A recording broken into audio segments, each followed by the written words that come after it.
김연경의 생생경제. 안녕하세요. 김윤경입니다. 롯데그룹의 장남이 경영권을 박탈당하면서 후계 구도가 바뀌는 모습입니다. 여기에 승복하지 않으면 경영권 분쟁으로 이어질 가능성도 있는데요. 재물 앞에서는 형제도 없다고 하더니 국내 재벌 기업 두 곳 중 한 곳에서는 이렇게 혈족 간의 재산, 경영권 다툼이 벌어지고 있다. 이런 조사 결과도 있습니다. 금융감독원은 1,300억 원대 불법 외환 거래를 적발을 했습니다. 재벌과 부호, 연예인들이 관련이 됐는데 해외 부동산이나 예금을 많이 갖고 있으면서도 신고하지 않은 경우가 많았습니다. 돈이 많으면 책임도 그만큼 많아야 하지 않을까요? 재벌 총수 가석방 논란이 계속되고 있는데요. 박근혜 대통령은 어제 신년 기자회견에서 이에 대해서 특혜도 역차별도 안 된다고만 밝혔습니다. 원칙론이죠. 그래서 규제 완화 같은 기업에 대한 지원 방식을 분명히 하면서 여론은 또 신중하게 살피고 있는 모습이라고 할 수 있는데 그야말로 원칙이 필요한 부분인 것 같습니다. 김윤경이 뽑은 오늘의 생생 키워드, 재벌입니다.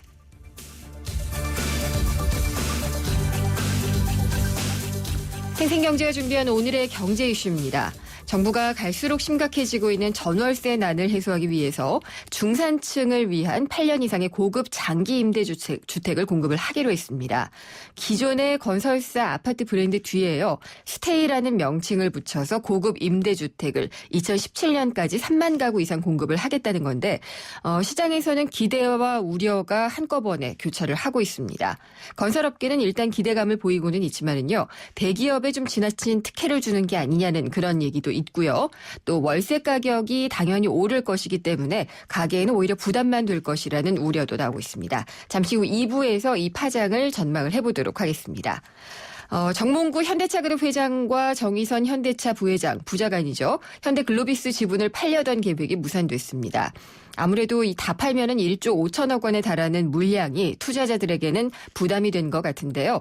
이번 현대글로비스 지분 매각이 경영권 승계 차원에서 정의선 부회장이 현대모비스 지분이 하나도 없어서 그걸 인수할 자금을 마련하는 데 있었다. 이런 얘기들이 주를 이루고 있습니다. 잠시 후 3부에서는 현대글로비스 지분 매각 계획으로 본 현대차그룹의 경영권 승계 움직임 자세히 짚어보도록 하겠습니다. 김연경의 생생경제 1부 시작합니다. 아름다움은 DNA로 결정된다. 꼭 그런 건 아니죠. 어떤 피부 DNA를 타고났든 피테라 에센스로 피부 표면 고민 극복할 수 있으니까. 타고난 아름다움 넘어설 수 있어요. 피부의 운명을 바꾸세요. SK2 피테라 에센스.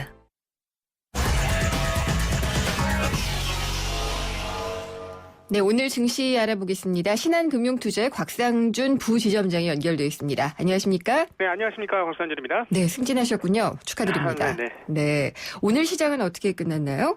네, 오늘 시장은 작은 폭에서의 그 등락이 계속 거듭되는 흐름이었습니다. 네. 그럼에도 불구하고 아침 시작하기 전에 좀 부담을 가졌던 흐름 대비로는 상당히 양호하게 마감이 된 흐름이었는데요.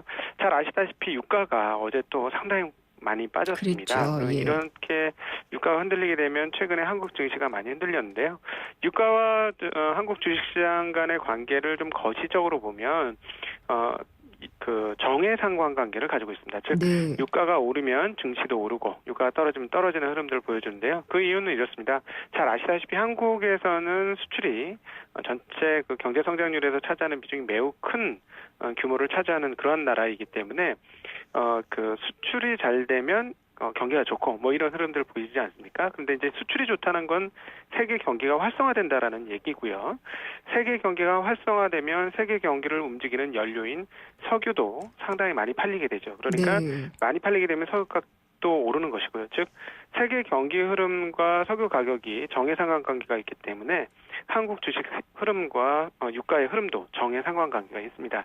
그런데 그 어제 유가가 많이 빠지면서 걱정을 좀 많이 했었는데요. 오늘 장 뭐 거기에 비한다면 상당히 견조하게 마무리됐다 이렇게 볼 수 있겠습니다.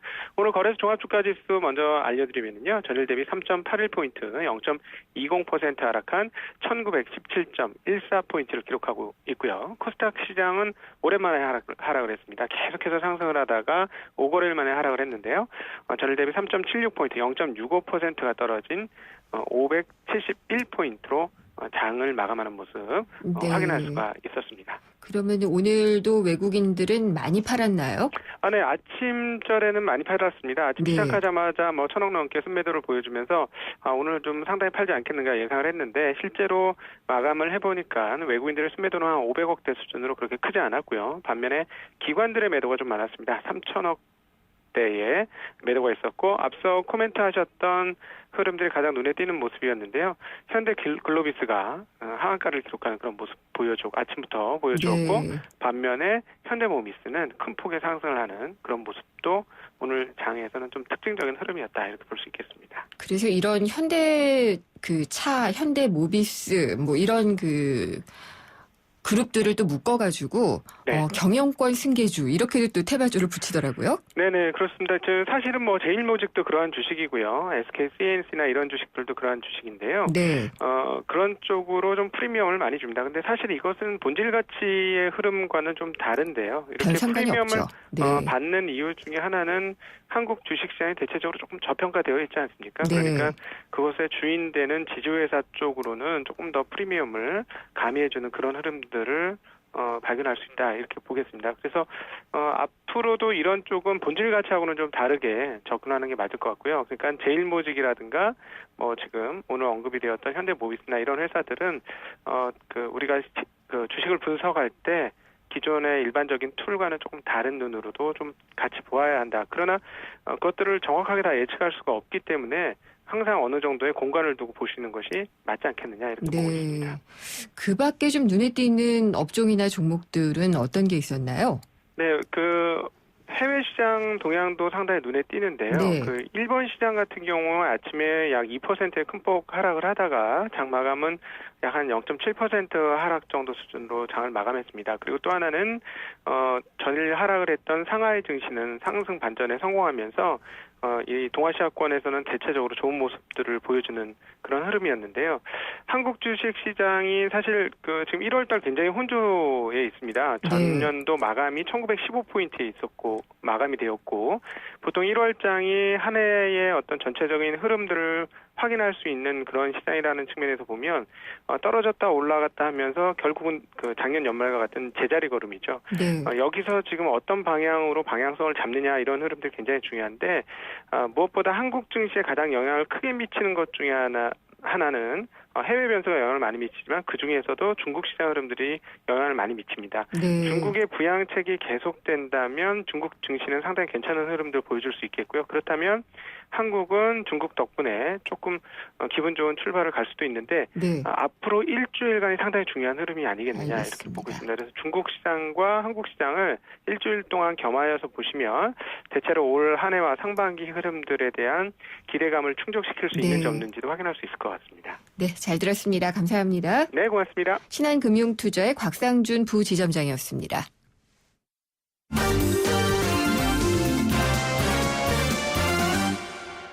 예, 오늘의 주요 경제 뉴스 정리해 보겠습니다. 한국일보의 이성철 부국장입니다. 안녕하십니까? 안녕하세요.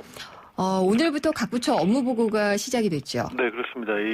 어제 신년 기자회견이 있었고요. 뒤이어서 각 부처의 이제 대통령 업무 보고가 시작이 됐습니다.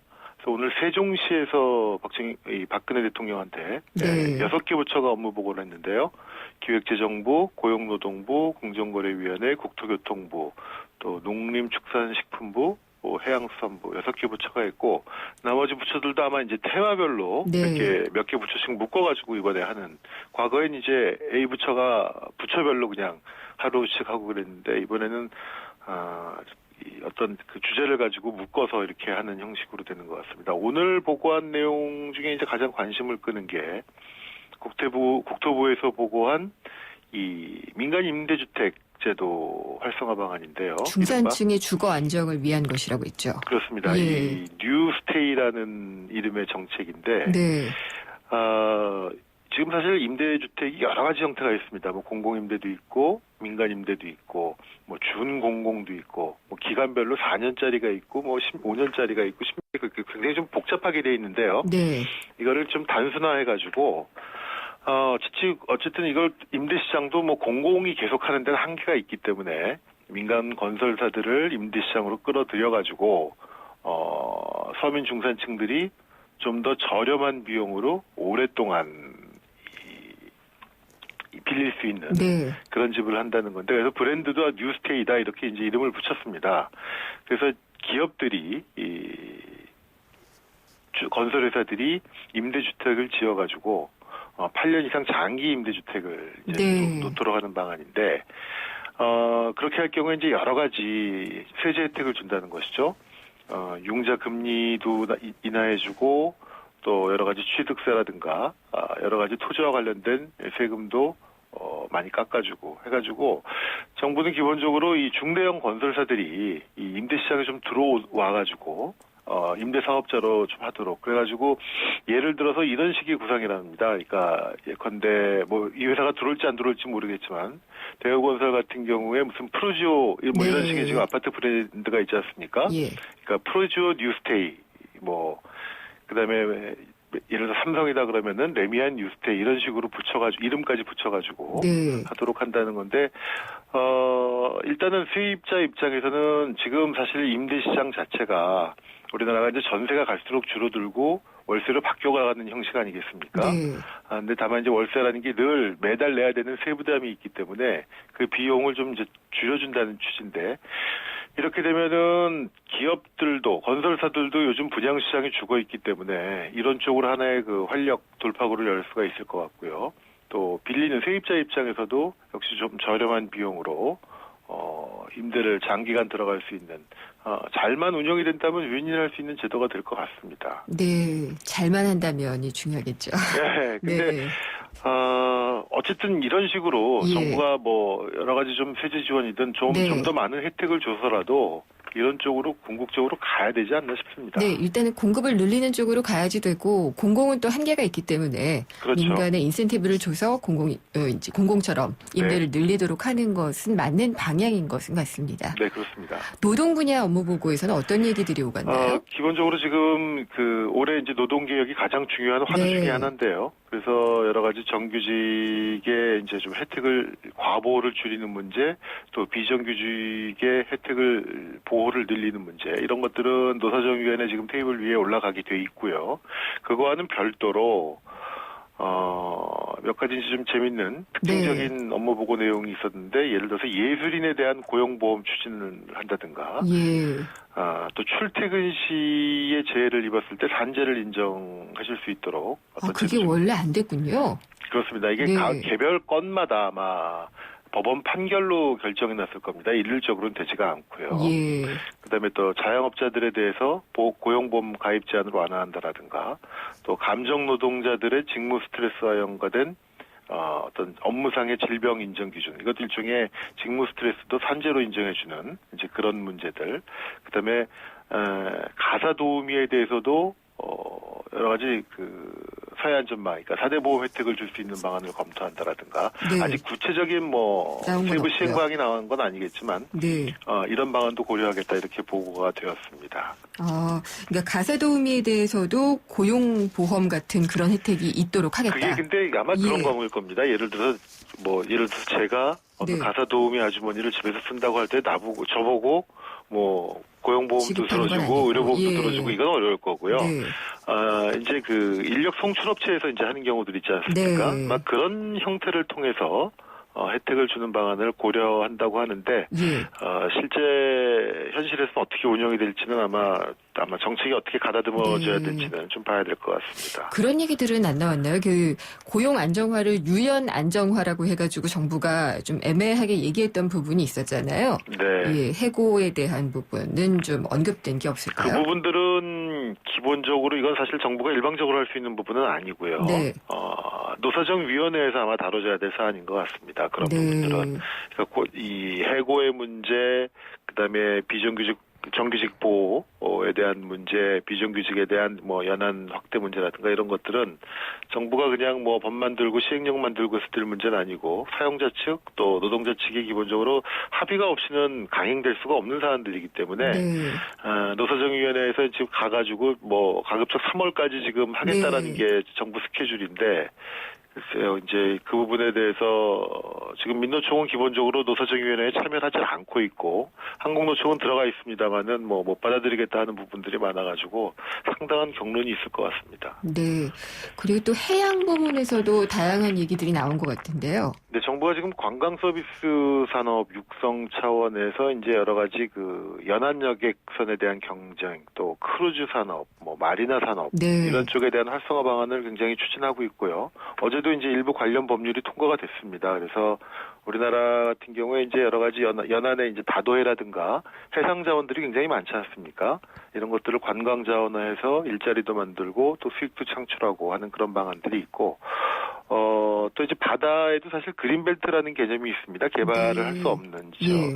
면적이 지역이 있는데 여기를 좀 풀어가지고 여의도 면적의 한 38배에 해당하는 면적이라고 그래요. 예. 이거를 2017년까지 풀어가지고 여기서 여러 가지 수익성을 창출할 수 있는 그런 방안들이 모색이 되고, 또 양식 면허 제도라는 것들이 이제 개편된다고 하는데 50년 만에 개편이 된다고 합니다. 그래가지고 참다랑어라든가 연어 이런 것도 양식업을 할 경우에 법인이라든가 외부 자본이 들어올 수 있도록. 그래서 전체적으로 지금 우리나라 어업도 굉장히 영세화되어 있고 개인화되어 있는데 이거를 기업화 또 법인화해서 좀 더 큰 부가가치를 만들어 가겠다. 이런 내용도 보고가 됐습니다. 네. 공정거래 부분은 좀 짧게 좀 부탁드릴게요. 예, 가장 중요한 게 역시 이제 그 갑질 문제인데요. 네. 특히 이제 원청업체가 하도급 업체들에 대해서 얼마나 횡포를 부리는가 이런 것들을 파악하기 위해서 이제는 거꾸로 이 하청 받는 업체부터 원청 업체까지 거꾸로 훑어 올라가겠다는 네. 이제 그런 방안이 보고가 됐는데 주로 건설, 의류, 자동차 선박 이런 쪽 업종을 집중적으로 조사하겠다고 밝혔습니다. 알겠습니다. 잘 들었습니다. 감사합니다. 네. 한국일보의 이성철 부국장이었습니다. 2015년 쉐보레로 새 출발하세요. 지금 스파크 크루즈를 구매하시면 구입 후 3년간 3회까지 엔진오일 무상교환. 거기에 최대 100만 원의 자동차 보험료 지원 혜택 또는 최대 3년의 진정한 1% 저금리 할부 혜택을 드립니다. 1월 한 달간 전시장 및 홈페이지 참조. 일부 모델 제외. Chevrolet, find new roads. 생생경제 1부 함께 하셨습니다. 정말 전월세 나는 날이 가면 갈수록 해결은 안 되고 더 심각해지는 것 같은데요. 이렇게 해서 중산층들도 많이 어려워졌습니다. 그래서 이걸 해결하기 위해서 정부가 8년 이상의 고급 장기 임대주택을 공급을 하겠다라는 발표를 했습니다. 그래서 기존 그 대형 건설사들이 아파트 브랜드를 다 가지고 있는데 뒤에다가 스테이라는 명칭을 붙여서 고급 임대주택을 마련을 해서 2017년까지 3만 가구 이상을 공급하겠다라고 밝혔습니다. 일단은 공급이 늘어난다 그러면은 왠지 좀 해소가 될 것 같은 기대감도 있는데요. 이게 또 월세 가격을 오르도록 부추길 수도 있다는 우려도 함께 제기가 되고 있습니다. 잠시 후 2부에서 이 임대 대책에 대한 부분을 자세히 짚어보도록 하겠습니다. 2부에서 뵙겠습니다. 요즘 유행하는 유태인 학습법에 하브루타라는 말이 있습니다. 두 사람이 짝을 이뤄 학습하는 옛 유태인 학습 방식인데요. 서로 짝을 지어 대화하고 토론하는 방식으로 어려운 것들을 하나하나 해결해 나가는 거죠. 그렇습니다. 어떠한 어려움도 함께하면 충분히 극복해 나갈 수 있다는 믿음이죠. 올해는 우리 이웃들의 무거운 짐들 우리가 조금씩 함께 나눠들면 어떨까요? 대한민국 모든 이들의 얼굴에서 미소가 지워지지 않도록 2015 YTN 라디오 연중기획 함께 들어요 대한민국. 올 한 해 동안 청취자 여러분과 함께 들고 함께 귀 기울이겠습니다. 아침에 잠 푹 자고 아침밥 먹고 학교 갔으면 좋겠어요. 학교 끝나고 친구들이랑 마음껏 운동도 하고 놀고 싶어요. 내가 어떤 걸 잘하는지 성적보다 제 꿈이 무엇인지 관심 가져주셨으면 좋겠어요. 대한민국의 꿈의 씨앗이 희망의 열매로 자라날 수 있도록 우리 아이들의 마음에 귀 기울여주세요. 이 캠페인은 단 한 명의 아이도 포기하지 않는 교육, 경기도 교육청이 함께합니다. 한 발 빠른 경제 뉴스, 한 뼘 깊은 경제 이슈, 한 번 물면 놓치지 않는 끝까지 가는 인터뷰. 지표 MC 김윤경의 생생경제. 게릴라 경제 현장 철거 전문 업체에 나왔습니다. 어떤 곳에서 주로 연락이 오나요? 병원이나 식당, 그다음 학원, 뭐 PC방 등 여러 곳에서 연락이 옵니다.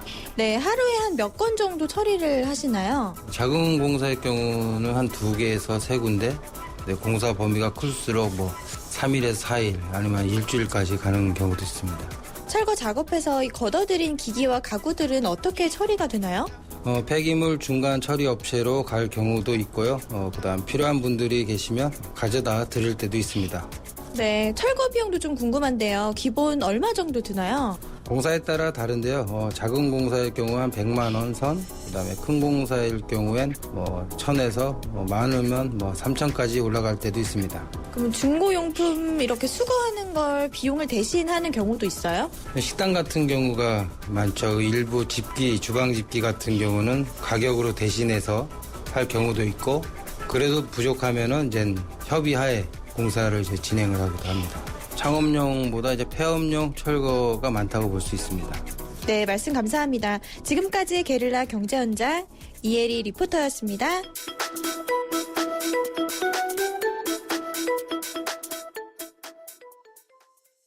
사장님들, 가게에서 전화 쓰랴, 인터넷 쓰랴, 카드 결제 시스템 쓰랴, 요금 부담 많이 되셨죠? 그래서 올레 소호 성공팩은 이 모든 걸 월 2만 원에 지금 신청하세요. 우리 가게 성공 비결 올레 소호 성공팩. 가입 문의 국번 없이 100번, 부가세 별도, 올레. 김윤경의 생생경제.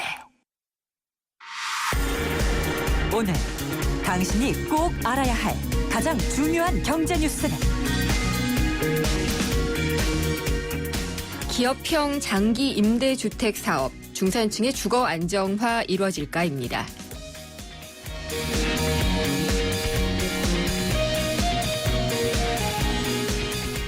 세상의 베이스가 되다 포스코 협찬으로 김윤경의 생생경제 2부 시작하겠습니다.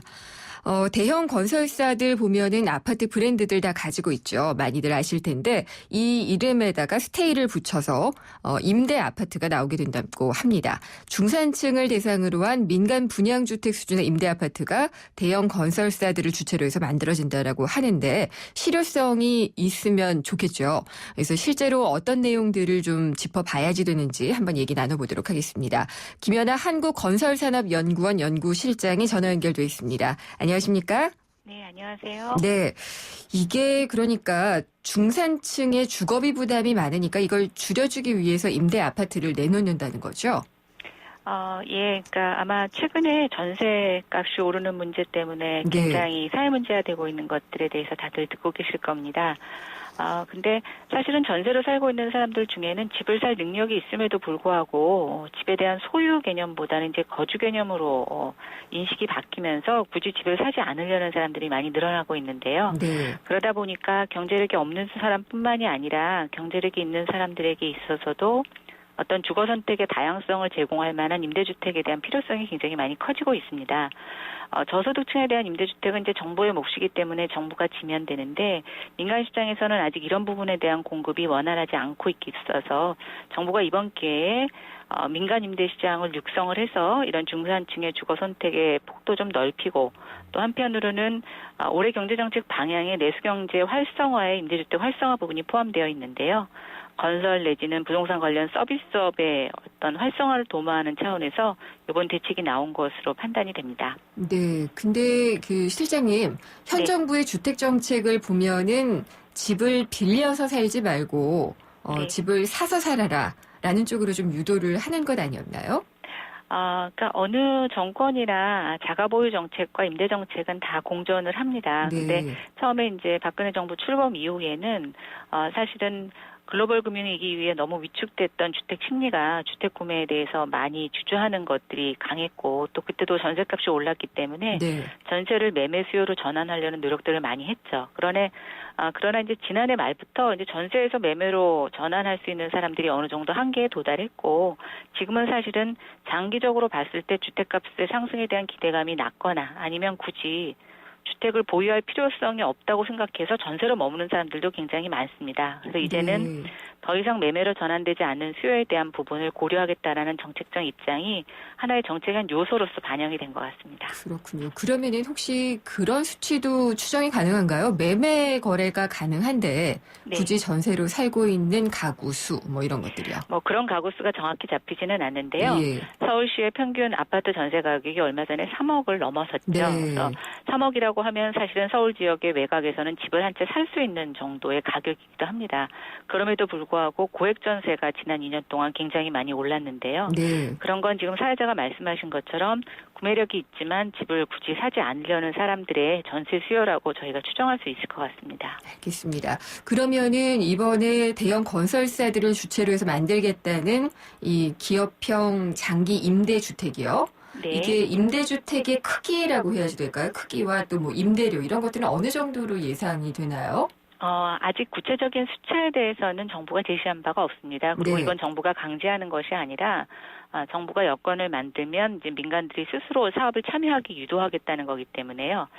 저희가 다 가늠해 볼 수는 없지만 과거의 임대주택이 주로 85제곱미터 이하 또는 65제곱미터 이하의 중소형에 좀 초점이 맞췄다면 네. 이번에는 어떤 규모에 대한 지원을 특별히 차등을 두지 않고 있어서 다양한 형태 또 다양한 규모의 임대주택이 만들어질 수 있는 여건은 준비됐다라고 볼 수가 있습니다. 네. 그리고 뭐 일부에서는 대기업에 대한 뭐 브랜드를 갖고 있는 게 대기업이다 보니까 이제 대기업만 이런 임대주택을 사업을 할 수 있는 게 아니라고 생각하시는 분들이 계신데요. 사실은 국토부가 이제 예시를 드는 과정에서 대기업의 브랜드를 사용했을 뿐 300세대 이상을 건설하는 주택 임대 사업에는 모두 다 기업형 임대 사업이라는 이름을 부여하고 있기 때문에 중견 업체들이라도 나름대로 경쟁력 있는 주거 서비스를 제공할 수 있는 업체라면 이런 임대주택 사업에 참여를 하는 데는 큰 장벽이 없을 것으로 생각이 됩니다. 네. 이게 아무래도 공공임대의 공급을 늘리기는 좀 한계가 있기 때문에 이런 식으로 돌리는 걸까요? 예, 그리고 이들 계층은 사실은 정부가 지원해야 되는 저소득층을 네. 대상으로 하고 있지 않기 때문에요. 네. 예, 이제 민간에서 좀 이런 것들이 독려될 수 있도록 또 그동안에 우리가 임대주택과 관련된 제도는 저소득층만을 위한 임대주택을 어떤 규제적으로 하다 보니까 중산층에는 임대주택 사업을 할 수 있는 여건이 굉장히 걸림돌이 많았었습니다. 네. 그래서 이번에 그 걸림돌을 좀 제거한다라는 규제 개혁의 내용도 담겨져 있습니다.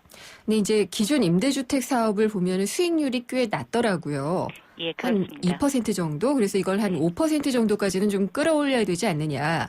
그런 얘기가 나오던데요. 예, 정부가 여러 가지 지원을 통해서 최종 목표로는 한 4, 5% 정도를 제시를 하고 있는데요. 우리나라 임대주택의 수익률이 낮은 이유는 전세 방식으로 임대차 계약을 하고 있기 때문에 그렇습니다. 네. 그래서 사실은 임대차 방식으로 수익률을 높이려면 100% 월세 계약을 해야 되는데 뭐 저희 대부분의 사람들이 100% 월세에 대해서는 저항이 굉장히 많죠. 그러니까 이제 정부가 전세에서 월세로 전환되는 것은 시장 흐름에 맡기되 그 외에 택지비, 건설비, 또 규제 완화를 통한 비용 절감 효과를 줌으로써 기존의 임대주택의 수익률을 조금 더 높여보겠다라는 정책 의지를 포함을 하고 있습니다. 그래서 네. 여기서 수익률이 높아진다는 것은 전세에서 100% 월세로 돌리는 것뿐만이 아니라 택지를 싸게 사고 건축비를 절감하고 하는 등의 내용이 복합적으로 담겨져 있습니다. 네. 그래서 지금 말씀하신 데 포함이 되어 있는 것 같은데 택지를 사는 데 있어서도 혜택이 좀 있고 기금도 지원이 되고 세제 혜택도 상당히 좀 많이 되더라고요. 대표적인 네. 몇 가지만 좀 들려주세요. 네, 일단 규제 개혁의 큰 틀은 기존의 공공과 민간 임대가 섞여져 있는 임대주택법을 폐지를 하고 네. 민간에 대한 임대주택은 특별법을 제정하고 공공임대는 기존의 공공주택법으로 이원화하는 법 체계의 개편이 큰 내용이 하나 있겠습니다. 예. 두 번째는 이제 택지 지원인데요. 굉장히 많은 내용들을 포함을 하고 있습니다. 예를 들어서 공공의 국유지 같은 것들을 임대주택으로 빌려줄 수 있는 방법, 또 LH가 보유하고 있는 토지를 저렴하게 공급하는 방법, 일부 분양용지를 임대용지로 공급하는 방법들도 있고요. 또 우리가 재개발 재건축 사업을 할 때 일반 분양분이라는 것이 발생을 하는데 네. 그 일반 분양분을 판매하는 주택을 임대주택으로 위탁할 경우에 용적률 인센티브라든가 하는 그런 혜택을 주는 방법도 있습니다. 그 외에 그린벨트 해제 지역에서 민간이 임대 사업을 하겠다고 제안해 오는 지역에 사업 계획이 적절하면 그린벨트를 해제해 주겠다는 내용도 담고 있고요. 네. 기업이나 개인들이 갖고 있는 나대지나 유휴지 같은 것들도 적정한 개발 개발 계획을 수립해 오면 다양한 세제나 금융 혜택을 통해서 임대주택으로 허락하겠다라는 내용을 담고 있습니다. 그러면 실장님, 이거 네. 보시기에 그 여러 가지로 지원들을 상당히 좀 많이 주고 있잖아요. 네. 이렇게 해서 활성화하면은 중산층의 주거 안정화에는 상당히 좀 도움이 될 걸로 보시나요? 일단 이것을 갖고 얼마만큼 또 사업자들이 뛰어들어서 임대주택을 지을 것이냐라는 것이 가장 큰 관건인데요. 네. 일단 앞서 제가 말씀드린 것처럼 여러 가지 수익 보전을 하더라도 전세 방식이 대세인 방식에서 적정한 수익률을 확보하기는 쉽지가 않습니다. 그래서 일부 입지가 양호한 지역에서는 임대주택 건설이 용이하겠지만 여기서 주어지는 모든 택지에서 다 임대주택이 지어진다고 바라볼 수는 없을 것 같고요.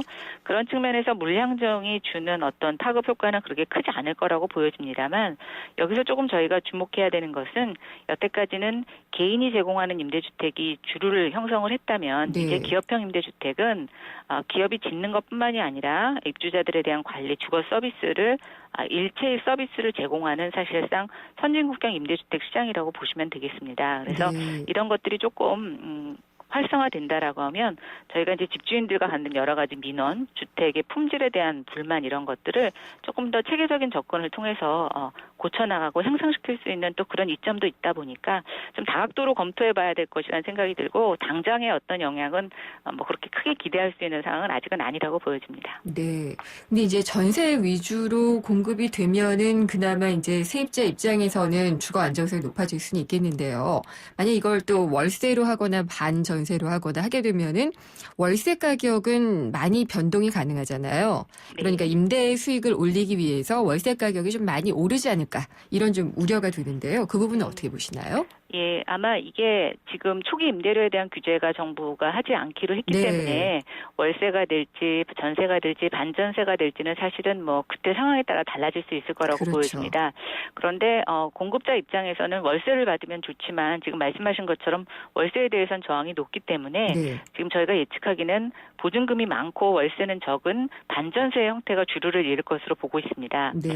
그러다 보니까 오히려 지금 전세에서 월세로 가고 있는 것이 큰 흐름인데 약간 보증금이 높아진 반전세나 오히려 전세로 늘어날 가능성이 있다 보니까 사실은 월세에 대한 월세에 대한 흐름 자체는 조금 거스르는 측면이 있다라고 보여지고요. 반면에 이제 여기가 기존에 우리가 2년 단위로 임대차 계약을 하는 것과는 달리 이거는 사실은 둘이 협의만 되면 4년 혹은 8년까지 거주가 가능하게 됩니다. 그러다 보면 수요가 높아져서 오히려 높은 전세를 내겠다고 하는 임차인들이 늘어나게 되면 오히려 전세 가격이 조금 높아지는 현상이 이루어질 수 있을 것 같아서 오히려 월세 쪽보다는 전세로 가는 형태가 더 많아질 것이라고 우려가 되는데 그렇게 되면 초기 사업자는 수익을 얻을 수 있지만 지속적인 임대사업의 운영이 불가능하기 때문에 4년이나 8년 뒤에 지속적으로 이게 임대주택으로 남을 수 있을지에 대한 조금 의구심이 들어서 그 부분은 조금 우려의 부분이라고 생각이 됩니다. 말씀 듣고 보니까 그렇네요. 이게 4년, 8년씩 되면은 그 기간 동안에 사실 이자 받을 돈을 전세 보증금으로 묶여 있어야 되니까요. 집주인의 입장에서는요. 당연히 초기에 전세 값을 좀 올리려고 하는 경우가 많이 있겠네요. 네. 근데 이제 여기서의 집주인이라는 것은 사실상 임대 사업자 기업이기 때문에요. 개인은 아니라서 이제 그런 혜택을 주기 위해서 법인세라든가 뭐 이런 세제 혜택을 주고 있는데 그럼에도 불구하고 기업들도 역시 월세를 많이 받을 수 없다면 초기에 투자금을 회수하기 위해서 높은 전세로 설정할 가능성은 높아 보입니다. 그렇겠네요. 근데 이번에 이 공급자에 대한 지원책, 뭐 세제 혜택이라든지 기금 뭐 이런 것들 상당히 좀 많이 이루어졌잖아요. 근데 딱히 세입자들을 위한 것이라고는 하지만 세입자 지원책은 따로 살펴보기가 좀 어려웠거든요. 네, 맞습니다. 이 점은 어떻게 보셨나요? 사실은 이제 정부의 임대주택 정책이 크게 이번에 두 번째라고 볼 수가 있는데요. 지난해 발표된 226 대책이 이제 세입자 지원 대책이 많이 포함된 내용입니다. 그래서 이번에 그것을 명시하고 있지는 않지만 사실 이번에는 공급을 확대하긴 정책이다 보니까 이제 세입자 쪽은 많이 빠져 있고요. 지금 세입자를 위한 정책 같은 경우에는 뭐 전월세 대출에 대한 저리 지원하고 또 아주 보편적이라는 것은 월세에 대한 소득공제를 작년에 많이 확대돼서 올해서부터 이제 시행된다라는 겁니다. 즉 월세를 조금 내더라도 그것이 소득공제의 범위에 들어간다라고 하면 연말정산에 수익을 돌려받을 수 있는 부분이 있기 때문에요. 뭐 이번에는 더 특별히 추가된 거는 없다라고 보여집니다. 알겠습니다. 그럼 실장님, 이 그 주택 임대차 시장 뭐 선진화 방안 뭐 이런 식으로도 얘기를 많이 했었고 주거 안정성을 뭐 강화한다 이런 얘기들을 많이 하는데 그런 것들은 지금 다 같은 방향으로 잘 가고 있는 건가요? 일단 임대주택 정책은 사실상 우리가 과거에 그렇게 관심을 갖지 않았던 정책인데요. 예. 이제 저소득층뿐만이 아니라 중산층에서도 임대주택에 대한 수요가 늘어다 보니까 정책의 스코프가 굉장히 지금 많이 넓어지고 있는 상태입니다. 그렇죠. 예. 그러다 보니까 한 번 대책의 모든 내용을 담고 있지는 못한데요. 네. 지난번에 226 대책이 주로 임대인들의 제도권 영입 또 세금 감면에 대한 수요자들에 대한 부분을 좀 부각시켰다면 이번에는 그때 나오지 못했던 임대주택 공급의 내용을 담고 있습니다. 네. 그러나 이번 대책에서도 사실은 여전히 부족한 부분이 있고 아까 말씀드린 것처럼 지금 지어진 주택들이 계속 임대주택으로 작용을 할 수 있을지 그런 장기 임대 투자자들을 육성할 수 있을지에 대해서는 많은 의구심이 나타나고 있습니다. 네. 그러다 보니까 아마 이번 대책은 이제 공급 쪽만 담당하는 대책이라고 보여지고요. 또 지속 가능한 임대주택 공급을 위해서는 앞으로도 추가적인 대책이 계속 발표되고 마련돼야 될 것으로 생각이 됩니다. 말씀 잘 들었습니다. 감사합니다. 네. 김연아 한국건설산업연구원 연구실장이었습니다.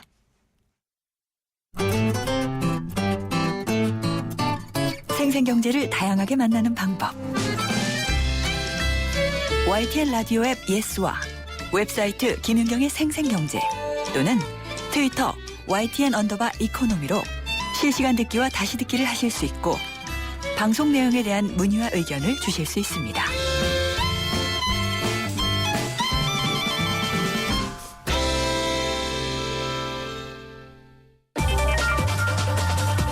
IT 경제 뉴스.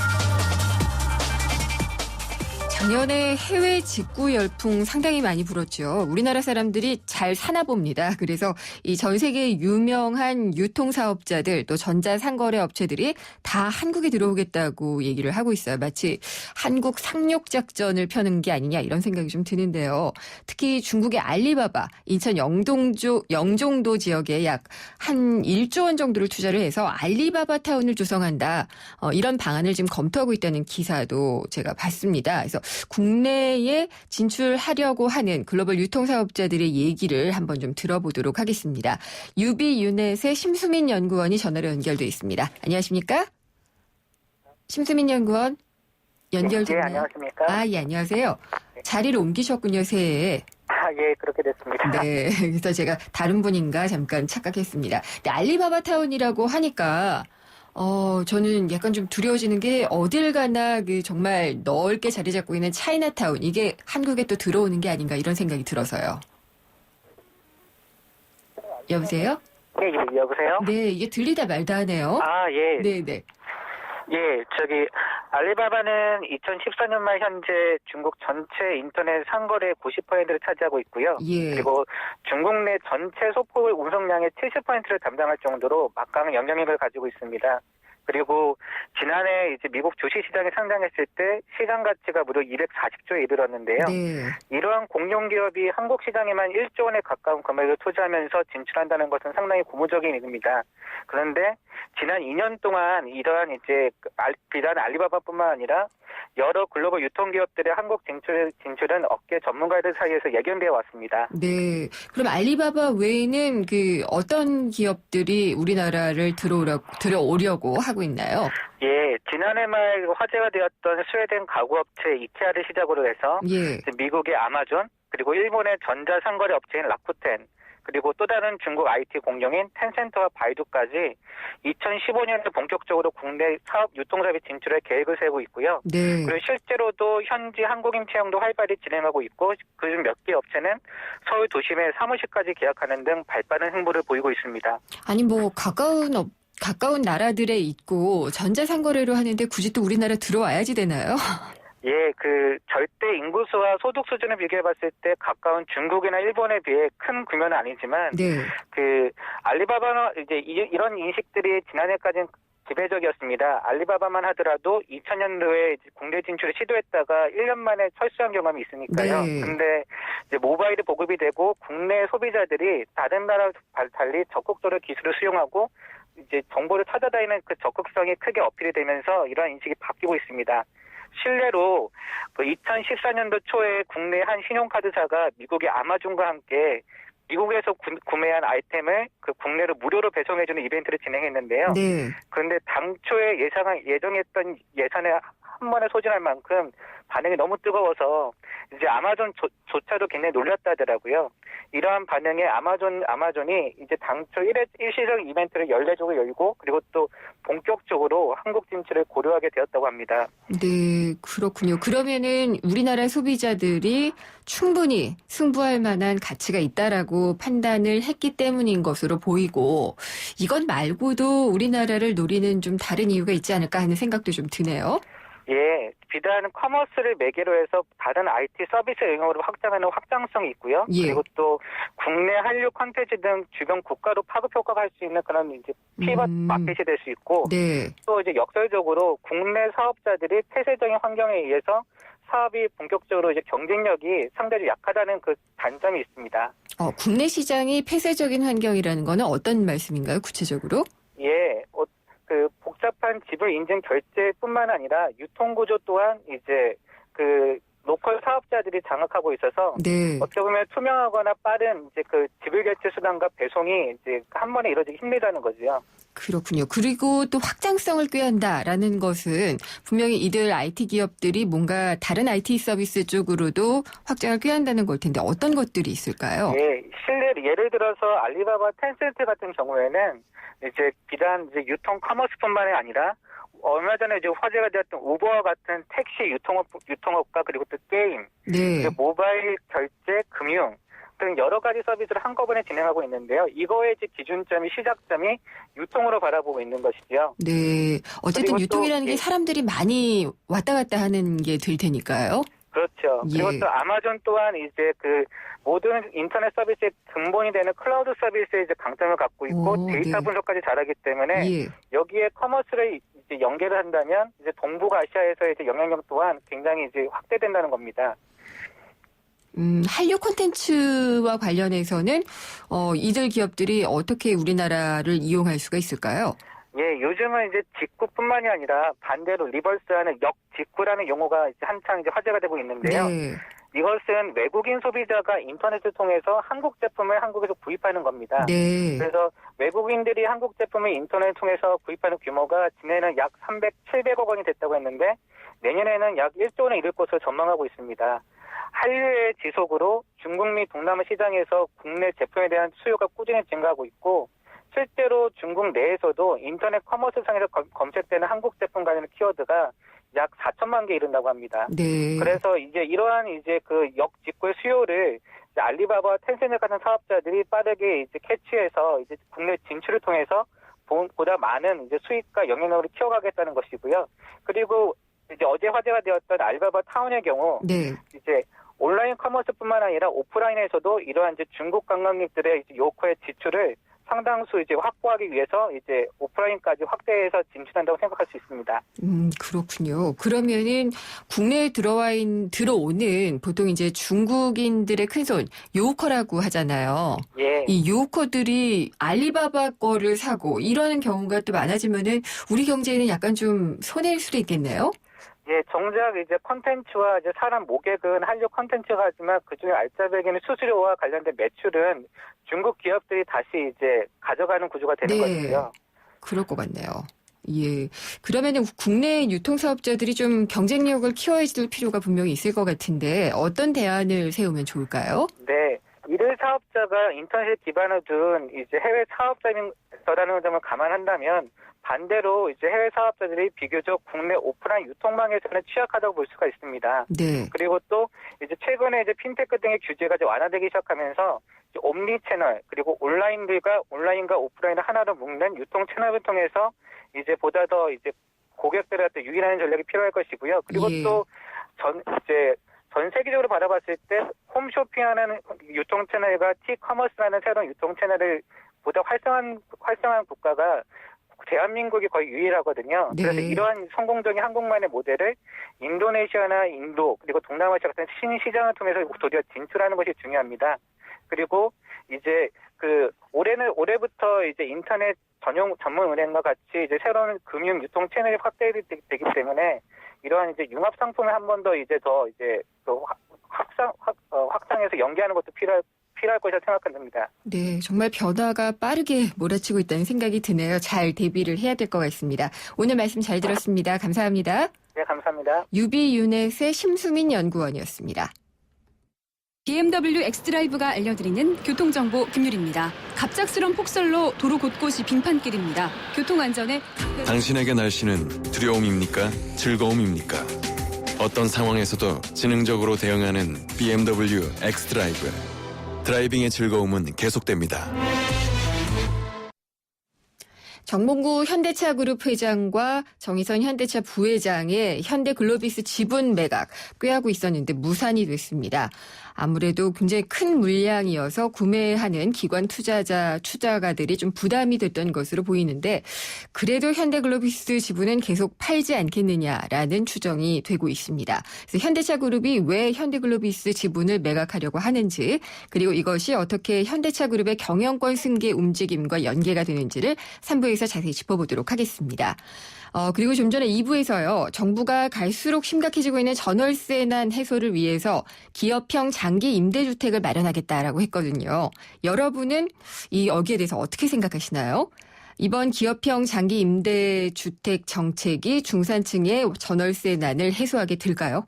아닐까요? 여러분의 의견을 짧은 문자는 50원, 긴 문자는 100원이 부과되는 문자메시지 샵에 0945로 보내주시면 됩니다. 그러면 의견 보내주신 분들 중에서 한 분을 추첨해서요. 오늘 3월 12일까지 예술의 전당 한가람 미술관에서 전시하고 있는 앵그르에서 칸다스키까지 관람 티켓 2장을 선물로 보내드리도록 하겠습니다. 기업형 임대주택이 전월세난 해소에 도움이 되느냐 아니냐에 대한 의견입니다. 샵에 0945 문자 보내주십시오. 4시 뉴스 듣고 생생경제 3부에서 뵙겠습니다.